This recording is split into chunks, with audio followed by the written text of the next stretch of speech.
kami harap warga negara Indonesia selalu melakukan lapor diri itu antara lain ya dalam situasi seperti sekarang ini.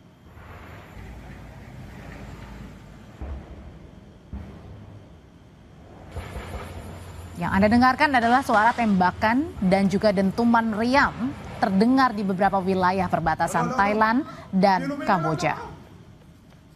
Sejumlah warga di wilayah Provinsi Surin, Thailand ini berlarian menyelamatkan diri ke bunker. Pemerintah Thailand menyebut ada lebih dari 50.000 warga di perbatasan diungsikan.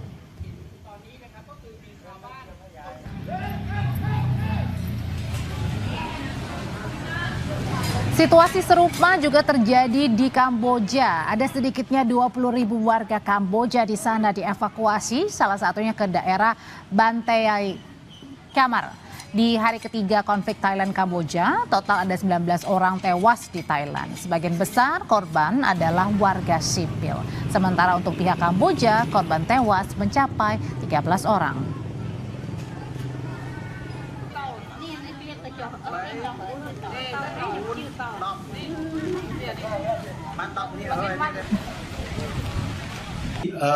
Dapat saya sampaikan bahwa pemerintah Indonesia terus mengikuti ya secara seksama perkembangan dinamika yang saat ini terjadi di perbatasan Thailand dengan Kamboja, dan tentu kita juga terus membuka komunikasi dengan kedua pihak di berbagai level, di berbagai tingkatan untuk dapat mendapatkan gambaran menyeluruh mengenai pandangan masing-masing terhadap situasi saat ini, karena tentu masing-masing negara memiliki versinya sendiri, dan tentu sudah sewajarnya apabila kita juga dapat turut membuka diri untuk mendapatkan informasi lebih lanjut dari kedua negara. Dan dalam hal ini dapat saya sampaikan bahwa Bapak Menteri Luar Negeri beberapa hari yang lalu langsung melakukan kontak dengan Menteri Luar Negeri Malaysia selaku Ketua ASEAN di tahun ini untuk terus mencari langkah-langkah yang bisa dilakukan oleh seluruh negara ASEAN untuk membantu dua negara tetangga kita nih, dua negara anggota ASEAN untuk dapat mencari solusi damai terhadap situasi yang saat ini terjadi. Nah, tapi kalau Pak Roy, sebenarnya untuk di zona perbatasan Thailand dan Kamboja yang sedang berkonflik ini, berapa banyak warga negara kita yang ada di sana,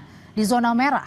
Ya, sebetulnya memang agak sulit untuk mendapatkan angka yang paling exact, yang paling tepat, karena kita juga akan berpegang pada data yang diberikan oleh WNI yang ada di lapangan. Tentunya kami harap warga negara Indonesia selalu melakukan lapor diri itu antara lain ya dalam situasi seperti sekarang ini. Dan menurut data yang kita punya secara formal ada sekitar 15 warga negara Indonesia yang tersebar di wilayah sekitar perbatasan yang saat ini sedang mengalami ketegangan, khususnya di bagian wilayah Thailand. Sementara di wilayah terdampak dari sisi Kamboja, data yang kami miliki tidak ada WNI yang ada di lokasi tersebut. Namun sebagai informasi tentu apabila kita lihat lagi petanya itu, memang wilayah yang terdampak itu meliputi ada sekitar 4 provinsi di Thailand dan ada 3 provinsi di Kamboja, dan itu sekitar 150 meter dari sana ada beberapa tempat di mana warga negara Indonesia sering berkunjung gitu ya. Tapi yang pasti di daerah yang saat ini dikatakan atau dideklar sebagai wilayah konflik tidak ada WNI yang ada di sana. Semoga data ini data yang paling akurat, dan juga tidak ada laporan sementara ini yang menunjukkan adanya casualties atau warga Indonesia yang terdampak langsung. Oke, Pak Roy, ini kan Thailand, Kamboja masuk negara ASEAN, kita juga. Nah, sebagai masuk dalam negara ASEAN, sebenarnya apa yang bisa kita suarakan nih untuk bisa mendamaikan kedua negara ini? Sebenarnya begini, kita harus kembali kepada hal-hal yang bersifat mendasar, dan kita meyakini bahwa terlepas dari berbagai macam dinamika atau perbedaan ya di antara kedua negara tersebut, tentunya ada keinginan untuk dapat kembali ke cara-cara damai untuk menyelesaikan berbagai perbedaan. Apalagi di ASEAN sendiri kita kan punya ASEAN Charter, piagam ASEAN, Kemudian lebih jauh lagi negara-negara ASEAN tersebut sejak bahkan pendirian pendirian ASEAN di tahun 67 kita pun memiliki sebuah traktat nih, Treaty of Amity and Cooperation, traktat untuk persahabatan dan kerjasama di seluruh negara ASEAN yang bahkan sekarang sudah diikuti oleh bahkan lebih dari 60 negara di luar kawasan ASEAN. Nah, jadi saat ini yang penting adalah kita mencoba untuk mendorong agar kedua negara ini dapat duduk dan dapat membuka diri untuk konsultasi dan dialog lebih lanjut. Kita sedang cari formulanya dan tentunya kita berharap kedua negara tersebut dapat membuka diri dan dapat melakukan dialog dengan negara-negara ASEAN-nya, terutama saat ini di bawah keketuaan Malaysia di ASEAN. Itu kita akan membantu, tapi yang dibantunya pun harus menunjukkan itikat untuk ingin dibantu. Begitu.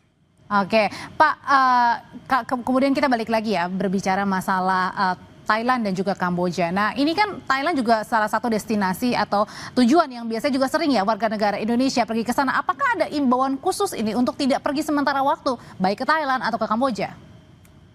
Yang pasti pemerintah Indonesia dalam hal ini melalui kedutaan besar di Bangkok, Thailand ataupun di Phnom Penh di Kamboja terus intensif komunikasi dengan WNI yang ada di sana dan komunikasi dengan simpul-simpul tokoh masyarakat yang ada di sana untuk terus mengetahui situasi terkini.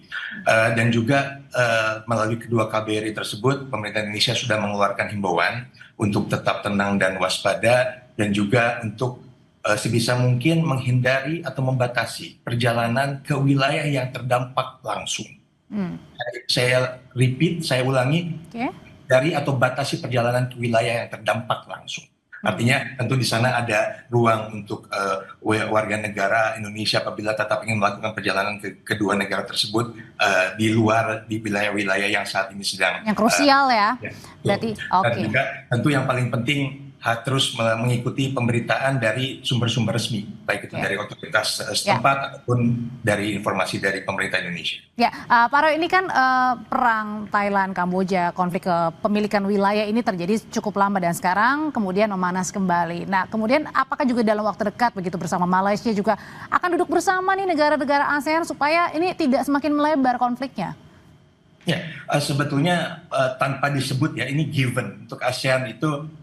Setiap ada masalah baik itu yang melibatkan sesama negara ASEAN ataupun negara anggota ASEAN dengan negara di luar ASEAN itu sudah ada komunikasi awal di beberapa level untuk mencari formula yang dapat diterima oleh semua pihak yang sedang bertikai atau berselisih agar perselisihan itu dapat segera selesaikan atau paling tidak dibatasi agar tidak eskalasi lebih lanjut. Nah, mungkin saat ini kita masih membutuhkan sedikit waktu untuk mencari formula yang disepakati oleh kedua belah pihak. Karena tentu seperti yang saya sampaikan di awal tadi, kedua pihak tentunya memiliki pandangan atau starting point masing-masing terkait dengan dinamika yang ada sekarang.